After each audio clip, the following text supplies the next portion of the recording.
What's up, guys? Brian Wilson here. Going to be riffing on a topic for you and kind of multi-purposing this on my Martial Arts Academy YouTube channel and in our Sports Unraveled playlist on my podcast channel, Life Unraveled Podcast. So we kind of, everything I put in that Sports Unraveled playlist is kind of like combat sports related. I'm not going to say we're not ever going to do, some other sports coverage, but being a Martial Arts Academy owner, it's kind of obvious where my interests lie. But I will say more and more, I consider myself a commentator on the sport, and but more and more, the longer I become involved with martial arts, the less I kind of study for sport-specific rules, but I do train athletes as well. So if you want to compete in jiu-jitsu, cool. It's like we can train for that. I was just mentioning that in a instructional I was doing for our YouTube earlier. So I'm going to share this over. This will be a Mixed Martial Arts Unraveled episode, but I'm going to also share it over on our gym's vlog, Forca Martial Arts and Fitness. So if you want to check out that channel, we put a lot of content on there weekly and been kind of building it up while building this podcast. So it's been a great experience. Today's topic, though, and you can kind of tell by the name and the video upload, is going to be kind of spinning some thoughts on the differences between kickboxing and Muay Thai. So this is kind of actually, I think, a hot button issue. Not issue, but just like conversation, right? This is a good conversation starter. I'm going to do some follow-ups on Eastern and Western boxing, sort of differences and ideologies and approaches and acceptances, and also judo, jiu-jitsu, aikido, Japanese jiu-jitsu, Brazilian jiu-jitsu, kind of a Japanese influenced grappling arts podcast, a discussion on that. A lot of people who might listen know not only do I own the martial arts school, I also have a master's in history, and my master's thesis dealt exclusively with martial arts history. So that's why I speak on the topic quite often. I'm still engaged in continuing my research there. I'm always studying, always reading, always working with new books that I've added to my collection, and look forward to reviewing some of those on the podcast in the future. So it's kind of nice being out of school, and the gym has grown immensely, and I had to work as a historian as well. So books that I could never afford when I was a poor and starving graduate student, I can now afford. And anymore, I'm just mostly buying audiobooks. So that's that. So let's start talking about kickboxing. For whatever reason, like when I think kickboxing, I'm like, kickboxing is mixed martial art. It incorporates, your more traditional martial art styles, your Muay Thai, like that's just kind of like within the last, 15 years since I got involved in training. That was the narrative in my mind. Now I'm tuned into a different narrative that kickboxing is not as effective as Muay Thai. So I've run into a lot of people that have this bias against Muay Thai, or for Muay Thai against kickboxing rather. And it's always been fascinating to me because, here are my qualms with Thai boxing. I study the shit out of Thai boxing, but I don't think it's the end all be all. It's got some great components. I love the clinch work, but I run into a lot of people who are propagating that they're a Thai boxing gym, and they don't do any clinch work. Like one of my students was telling me he trained out in San Diego at a Thai boxing gym. One of their focuses, I believe, was catching kicks and doing stuff like that. So you have, different strong suits, like different I think different martial arts schools have different flavors, would be a great way of looking at it. Like, I remember reading about Nova União, this jiu-jitsu association back in the day, and being known, this Forca camp, being known, early history of this, and I could be getting some of this wrong actually, but the Oswaldo Forca camp was known for their footlocks, right? And that's, Forca is, who Nova União traces their lineage to, so hopefully I'm not misspeaking on any of that. But, I think that within certain Thai boxing gyms, you get a lot of camps that might be known for a balanced style, right? You might have a good balance of kicks, punches, knees, and elbows. That's what I see the most of in Thai boxing gyms. Now, I see also Thai boxing gyms that do focus on the clinch and integrate it. Ones, like I said, that don't. And I see Thai boxing gyms that if you added Dutch Muay Thai into this conversation, what they call Dutch style, you see little, I don't want to make any generalizations here, but here's what I see.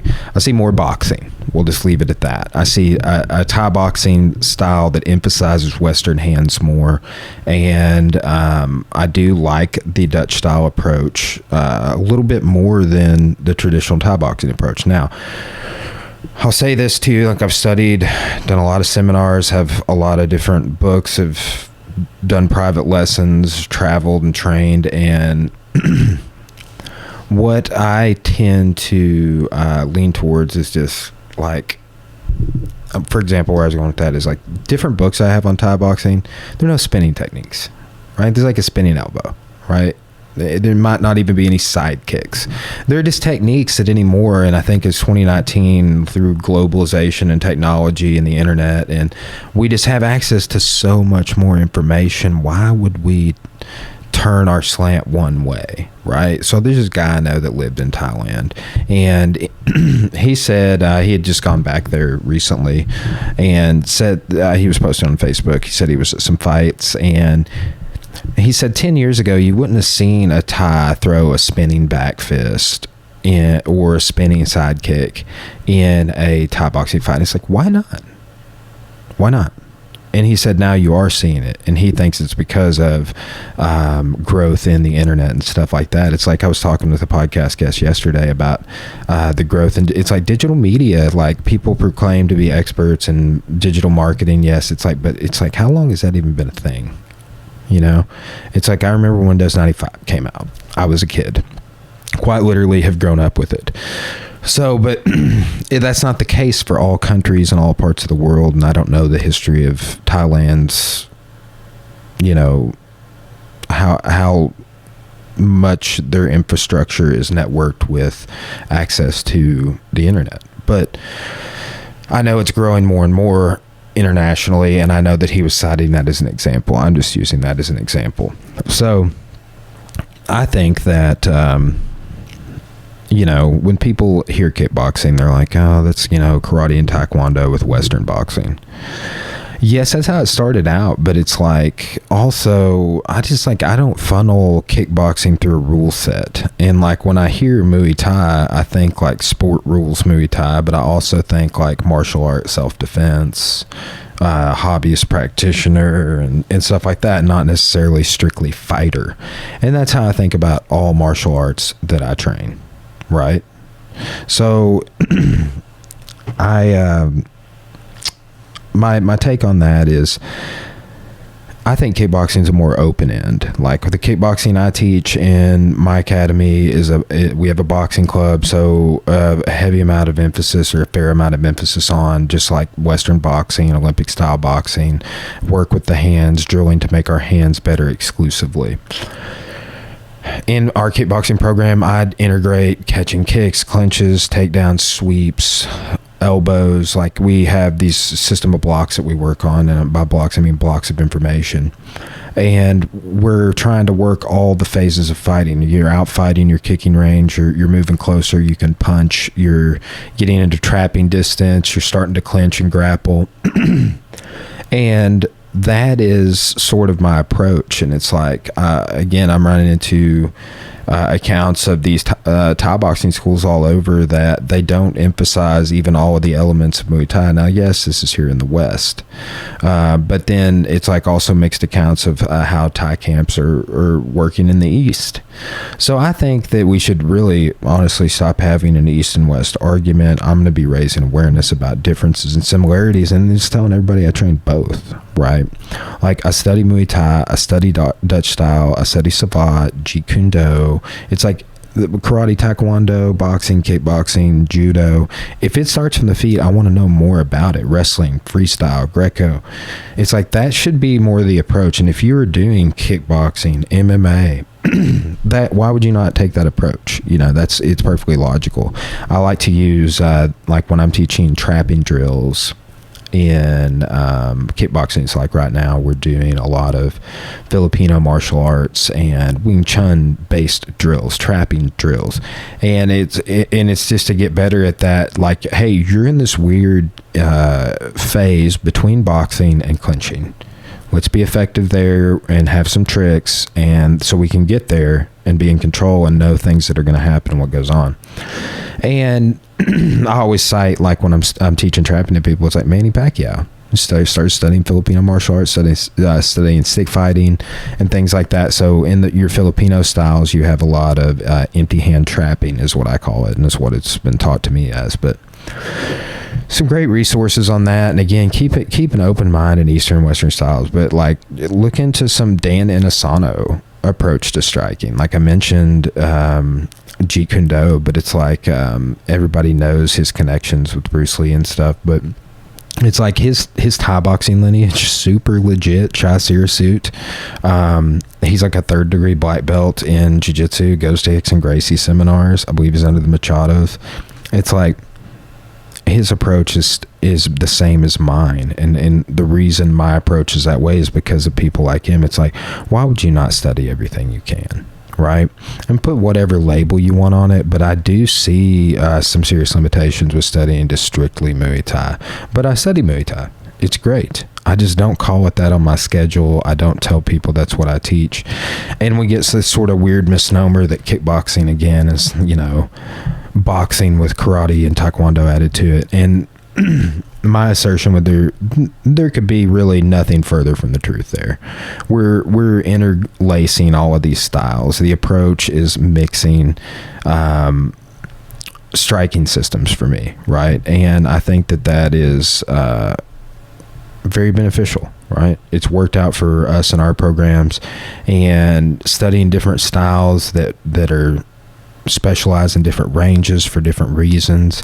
That's another approach to follow. Like I look at it in terms of methods. You know, it's like, what are the methods that I'm using to teach people, and you know, how can I delineate this out? I always am big on telling people this is sort of a stereotypical assertion, but once you start teaching things to people, then you start deriving that next level of understanding when you're organizing all your information and thinking about it logically. And then too, for me as a coach, like seeing the mistakes people have, the frustrations, seeing places where they might struggle, or, you know, those are things that, like, where I'm always revising our curriculum for the next go around, like with our kids and adults, like taking note of things that did not work so well. And I think that's a lot of times why you get people straying from studying certain styles or certain phases, why you would get a Muay Thai gym that doesn't teach clinch or doesn't show catching kicks, liabilities, and things that go into that. And it's like, yes, maybe those are Western problems, right? And then on the kickboxing spectrum, it's like, you research the history of that. There are some, like, I study like Superfoot system stuff and Joe Louis fight systems. Like, that's a lot with my coach's lineage. He's also a 9th degree black belt in Taekwondo.